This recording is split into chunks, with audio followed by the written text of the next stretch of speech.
అనేటటువంటిది వాళ్ళ నాన్నగారితో మాకు అందరికీ సంబంధాలు ఉన్నటువంటి పార్టీ కాబట్టి దానిలో కంఫర్ట్నెస్ ఉంటుంది.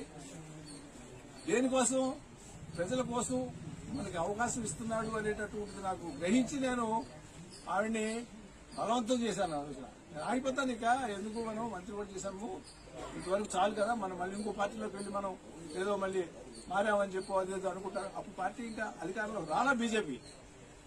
నేను గట్టిగా ఫోర్స్ చేసి ఆవిడ్ని లేదు ఉండాల్సిందే అని చెప్పి ఆ రోజు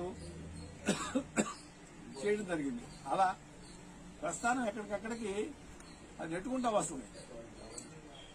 ఇందాక మాట అన్నాడు, ఓట్లు వేయలేదు ఇక్కడ, కానీ నిజంగా కనుక మీరు ఆ రోజు కనిపించినట్లయితే ఆ పరిస్థితి ఏంటి వాళ్ళ చెప్పండి. అవకాశం ఉండేవాళ్ళ అవకాశం